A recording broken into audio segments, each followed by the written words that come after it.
Hey guys, it's AleXa. Long time no see, and I'm hanging out with Rob on Front Row Live.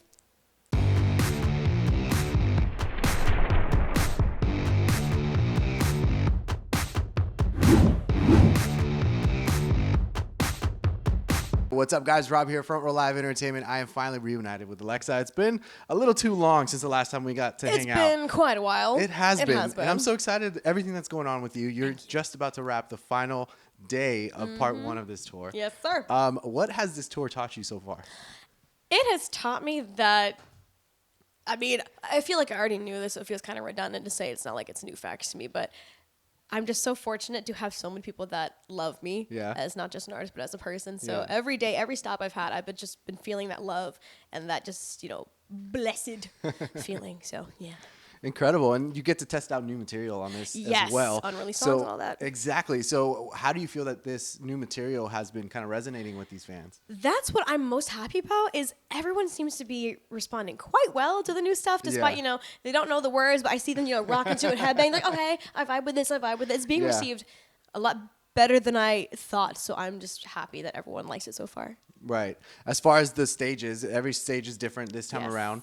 And, I'm curious, how have these stages kind of impacted your performance during every single show? Mm-hmm. That's the thing. With me as an extrovert, You? I'm so shy. What are we talking about? I'm so shy. But as an extrovert, I naturally feed off of other people's energy. Yeah. And so, getting to see all these wonderful people in front of me shouting my name, just, I love having banter with the audience. That's the thing. So I love if someone, yells something at me in the show and I'm like, yes, let me answer you real quick. But it's expanding what's the word I'm thinking of? Oh, I can't think in English right now. Korean's Just in my do it head. in Korean. And suddenly I can't think in Korean either. This happens to me so many times. I can't think of something in English. I'm like, oh, then just say it in Korean. And then as soon as someone says it, I can't think of it in Korean either. All I know is it's just expanding the social skills that are already so massive for me. Yeah. So, yeah. Now, talking about thinking in English or thinking in Korean, the new material is focused more in the English language. Yes. So does that change the way that your creative process kind of works? Because now you're just focused on one language, or did that not really matter from the beginning? With the song making or choosing the songs itself, it doesn't necessarily affect the process. But since this is an English geared, American album, I guess, there's not going to be choreographies to it. So in my mind, I need to think, which songs can I execute without needing to move around a lot? Because I feel like one of the wonderful key points of K-pop itself is you don't just get the song, you get the performance. It's the experience, yeah. Whereas with, the regular just pop stuff I'm doing, there's no choreography. So it's all right, how can I hold my own on stage without dance moves? Right. Yeah. And with saying that, how do you feel that the AleXaverse has kind of taken this whole new sound and style now that you've been releasing it? That is a great question. To be honest, I don't know where this falls in the AleXaverse because ever since Extra, I'm like, well, what's AleXa doing? Where is she? How many of there are there?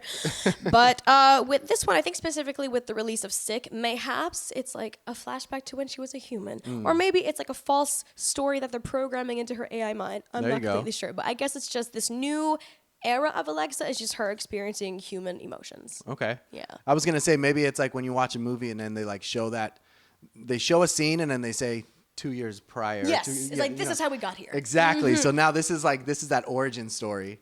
Origin story. I like that. Dang. Okay. That's the origin story. Yeah. There we go. There we go. Sick instantly caught my attention, not because it's just a banger, but also you dropped an F-bomb on here. I don't think I've ever heard you curse.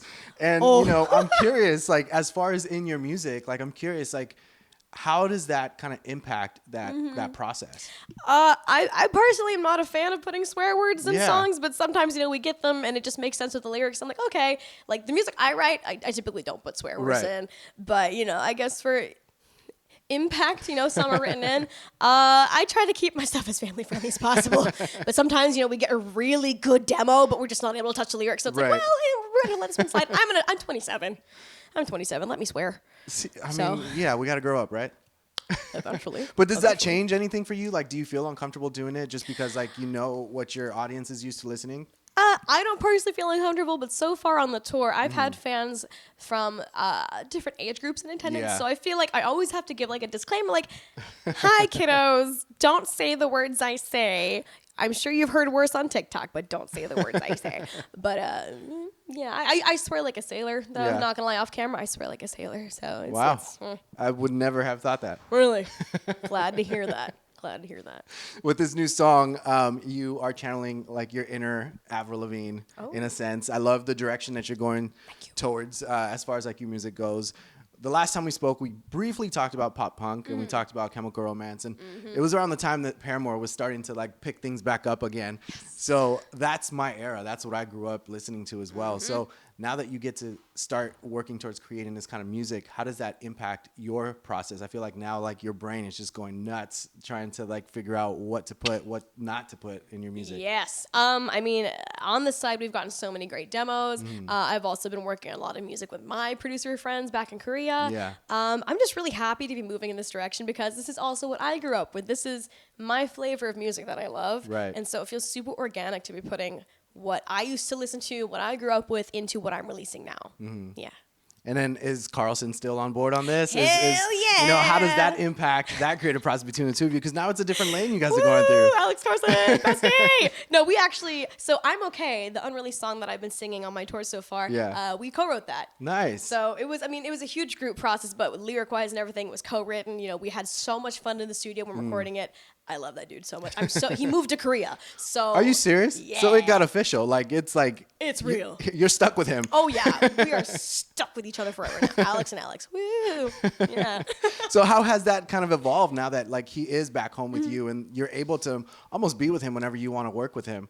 Yeah, I mean that's the thing. So I mean literally I think the week before I left, he hit me up. He's like, hey, do you want to work on a song? And I'm like, yeah, sure. Tell me what time. And I had the studio. He's like, oh, no, I have a home studio. And I'm like, all right, I'll be over. Because like I've had dinner with him before and some other like music people. So his apartment's very nice.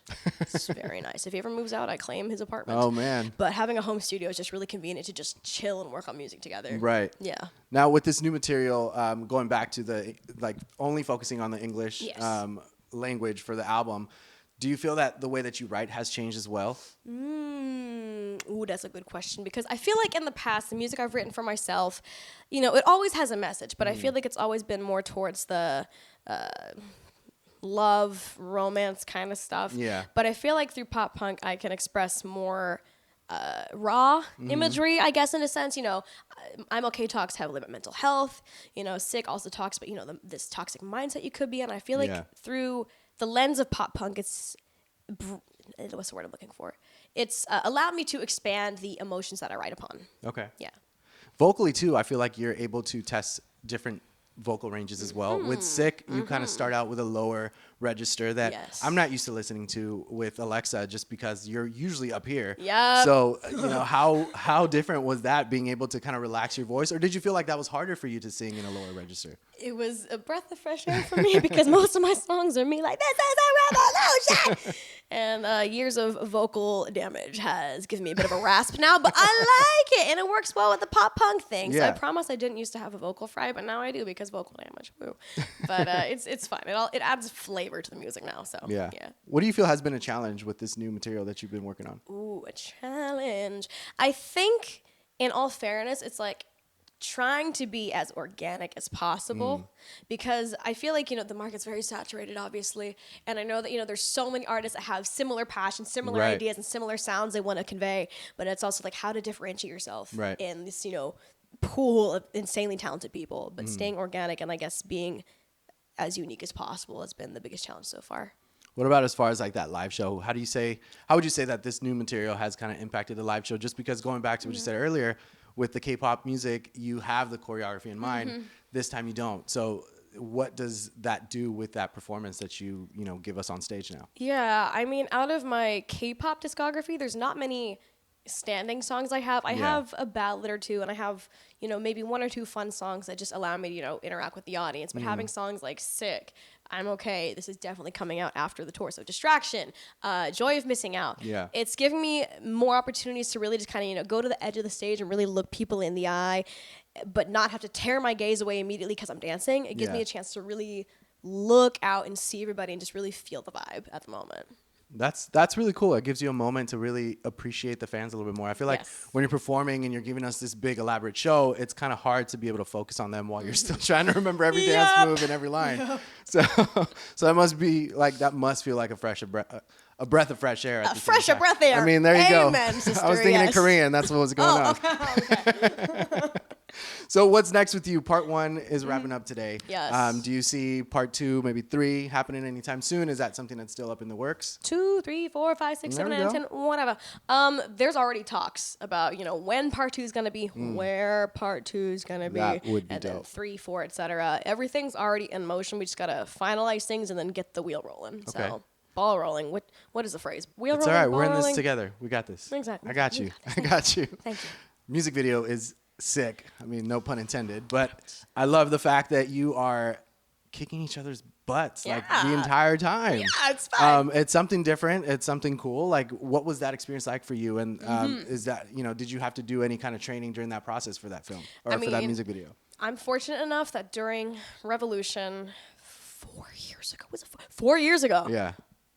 That's a long time ago. Oh, that just took me back. Wow. That went by real quick.